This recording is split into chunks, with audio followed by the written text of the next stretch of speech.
Salut les amis, on se retrouve pour une nouvelle vidéo. Aujourd'hui avec Bernard qui va nous présenter son avion. Et pour vous la faire courte, je pense que son avion, si je devais avoir une seule maquette dans mon salon, ce serait une de celui-ci. Allez, on y va.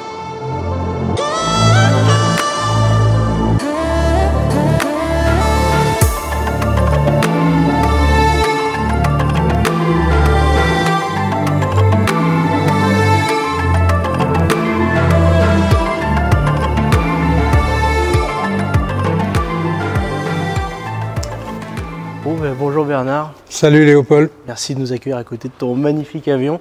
Comme je le disais, c'est un Lockheed Electra 12, c'est ça? Ouais, Lockheed 12A Electra Junior, c'est la terminologie complète. La terminologie exacte. Bon, ben super. Et moi, ce que je voudrais savoir avant tout, ce que je me posais comme question au départ, c'est comment est-ce que tu en es venu à posséder un tel avion? Quelle est son histoire et qu'est-ce qui a fait que toi, tu as voulu acheter un truc pareil? Alors, il y a le choix, soit on répond de façon succincte, soit on écrit un roman avec 3 tomes. Parce que c'est un avion qui a une histoire absolument monstrueuse et l'histoire de la relation entre cet avion et ma famille et la famille est quand même énorme également. En gros, mon papa qui volait, qui a fait partie des fondateurs d'Air France, avait volé sur des Lockheed à peu près semblables à celui-là pendant la dernière guerre, des Lockheed 14 et 16. Et cet avion, moi je savais qu'il existait en France. Il en existait un, il y en avait eu plusieurs dans une petite compagnie aérienne basée sur la Côte d'Azur dans les années 50.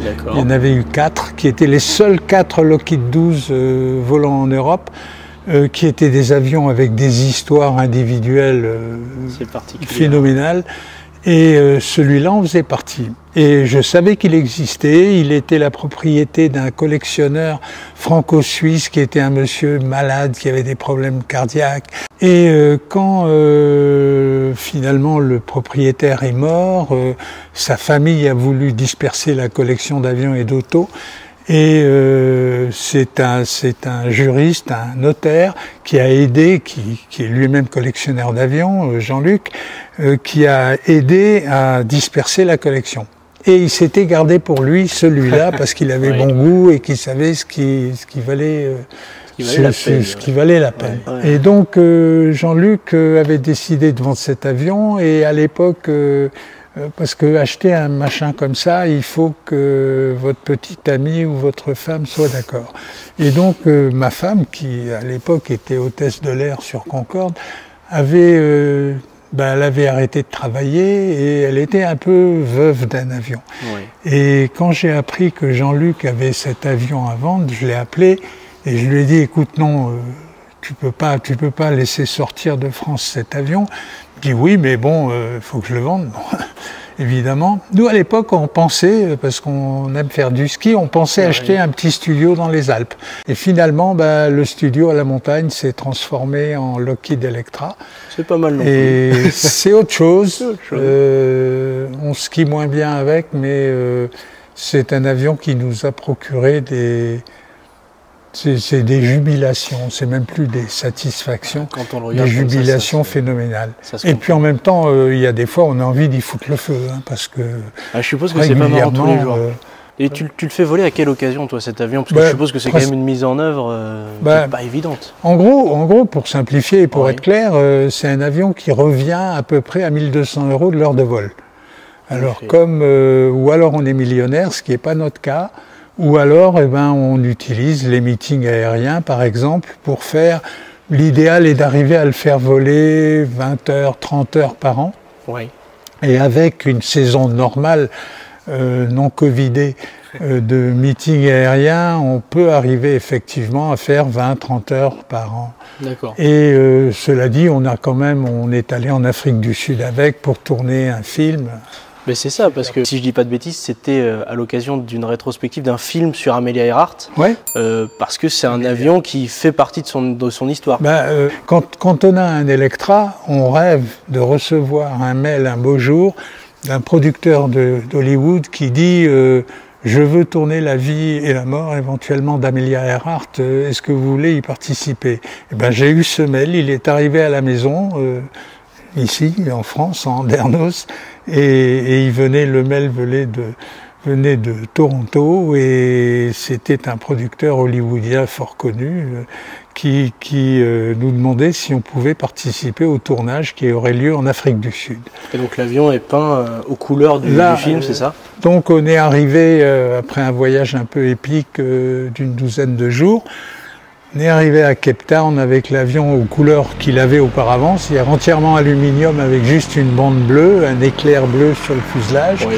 Et la production du film d'Amelia avait arrangé avec South African Airways, avec leur atelier de peinture, la mise en couleur de l'avion. L'avion est arrivé le vendredi à 18h30 à Cape Town. Le samedi à 12h30, il était peint comme ça aux couleurs d'Amelia Earhart.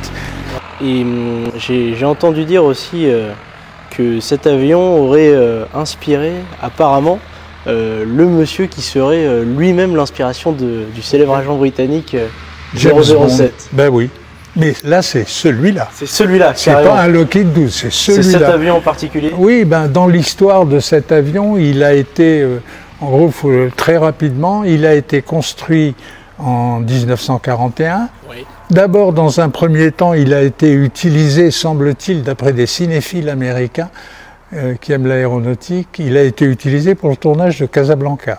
Ah oui. C'est jamais que le deuxième film le plus célèbre de l'histoire du cinéma. Oui, donc l'avion lui-même est une star en fait. Oui, puis il est cabotin puisqu'il il aime bien le cinéma. Et après, à la fin de la guerre, il a servi brièvement de banc d'essai pour des systèmes anti-radar à Farnborough, au centre d'essai en vol anglais. Ouais. Ensuite, il a été revendu pour 1 livre sterling symbolique à un personnage majeur de l'histoire de l'aviation anglaise, Sidney Cotton, qui était un pilote de chasse de la Première Guerre mondiale, devenu businessman, spécialisé, faisant beaucoup d'affaires dans le domaine photographique, cinématographique, et en particulier avec des firmes allemandes pendant l'intervalle de l'entre-deux-guerres. Et il avait un très très bon copain qui à l'époque co-dirigeait les services de renseignement britanniques qui s'appelait Ian Fleming, qui était donc l'auteur de James Bond. Et Fleming et Cotton donc ont pas mal bamboché ensemble, et en 37-38, Fleming a dit à Cotton, mais puisque tu vas régulièrement en Allemagne, tu peux pas nous ramener des images, évidemment illégales, d'aérodromes et d'installations stratégiques allemandes. Et Cotton a fait mieux que ça, il a proposé de fabriquer, puisqu'il était ingénieur entre autres en système optique, de proposer un système de caméra embarquable dans un avion qui permettrait, en gros, il a inventé la reconnaissance stratégique. Et comme par hasard, il a démonté les tôles qui étaient là, il a monté son système d'appareil photo, et les services de renseignement britanniques l'utilisaient un peu à la demande, à la pige, en bouche-trou, si on peut dire, au cours de ses voyages d'affaires, puisqu'il avait des autorisations de survol du territoire d'Allemagne de l'Est, entre autres. Il a ramené également des photos pour les services de renseignement anglais. Et comme le type était grand, beau, etc., il a servi relativement, de façon relativement importante, de modèle pour le personnage de Bond, James Bond. Très bien. Donc voilà, c'est l'avion de James Bond. C'est un avion dont l'histoire est émaillée de trucs. Tas de choses qui sont... On peut en parler des heures encore. Ah bah, on peut écrire des romans. On peut écrire des romans.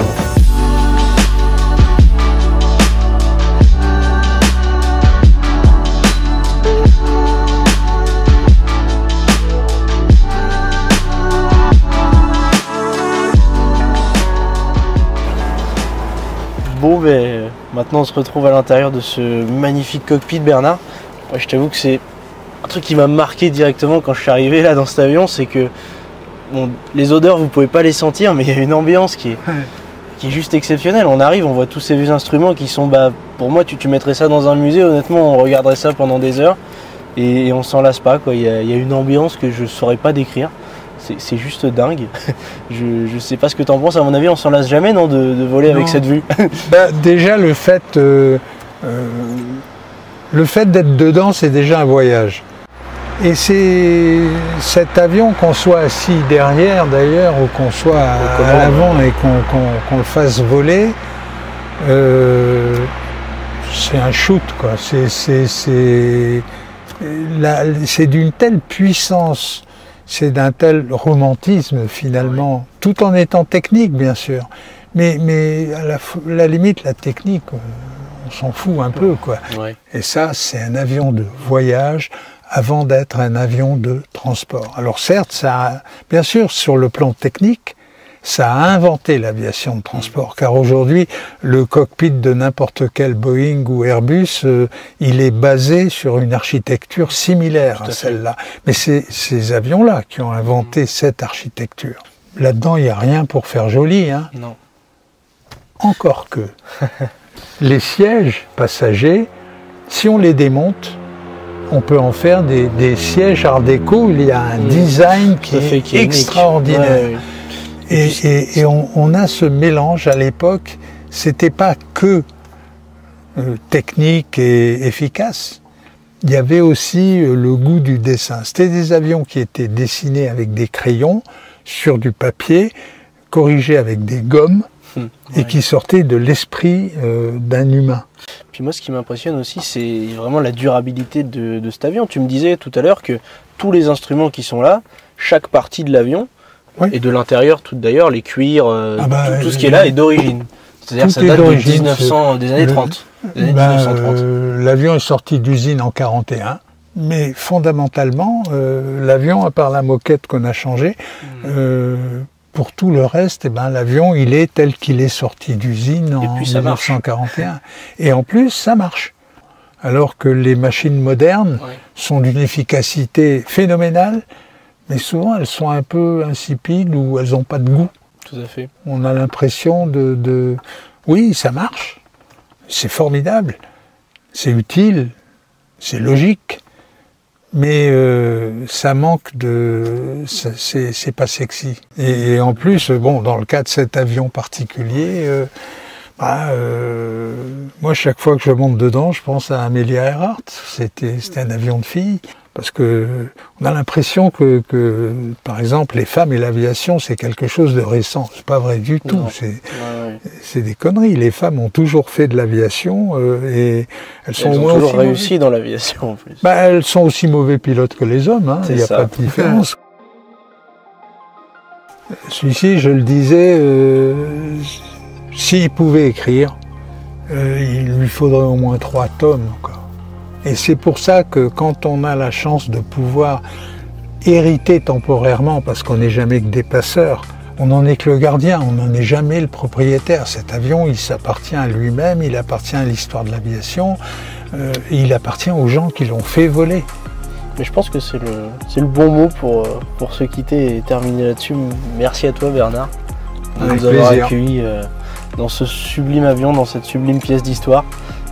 Ça a été une expérience exceptionnelle, rien que de monter dedans, ça vaut tout l'or du monde. Moi, ce jour, on volera avec. J'ai passé un très bon moment et je te remercie. Il n'y a pas de quoi. Allez. Merci à toi.